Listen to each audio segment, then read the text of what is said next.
Hi, this is Dan Smith of DPS Legal Counsel, and welcome to today's video and podcast episode of Legal Scrubs.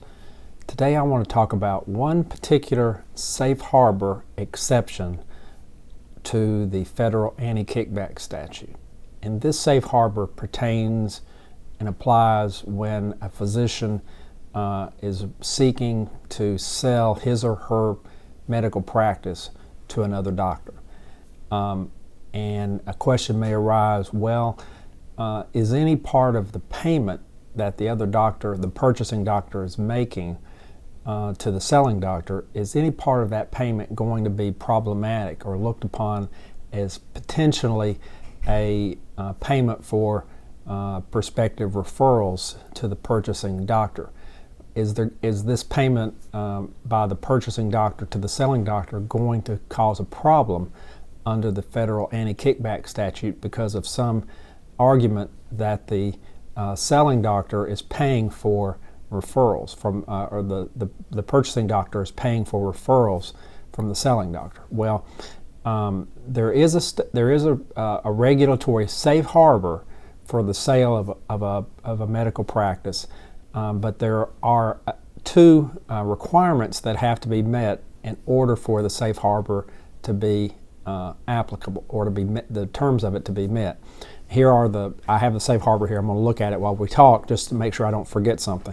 So in the regulatory safe harbor for the sale of a medical practice, payments for the medical practice, you don't take into account any part of the payment as being problematic or being a problem for the transaction if two standards are met. First, the period of time from the date of this first agreement between the selling doctor and the purchasing doctor pertaining to the sale of this practice, the date of that first agreement to the completion or consummation or closing of the sale cannot be more than 1 year. So if you enter into an agreement to sell your practice to another doctor and you want to be covered by this safe harbor to the federal anti-kickback statute, the date of your first agreement to sell and the agreement of the other doctor to buy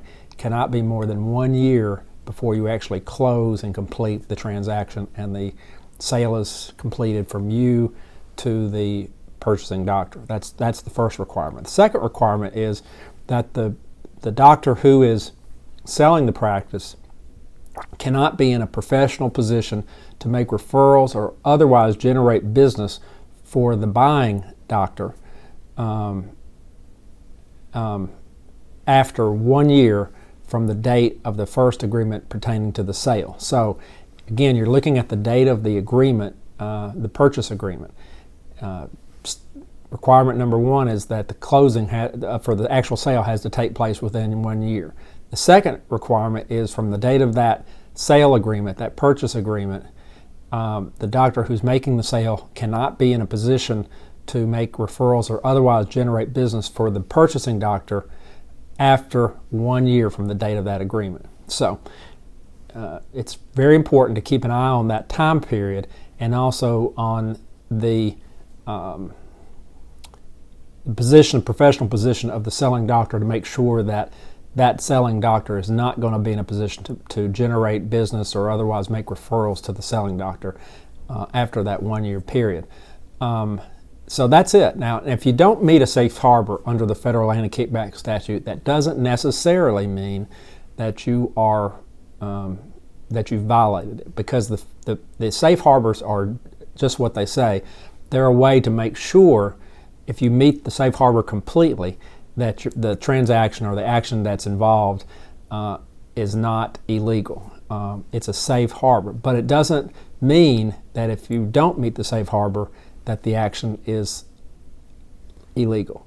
In other words, safe harbor protects actions or transactions, but if you don't meet the safe harbor, it doesn't necessarily mean that the action or transaction was illegal. It all gets to looking at the facts and circumstances and the intent of the parties. But it's always better, if you can, to bring your actions within, or your transactions within, the safe harbor. That way you know that you are safe. And so that's it for today. I wanted to just give you a little bit of information about this one safe harbor that applies on the sale of a practice from one physician to another.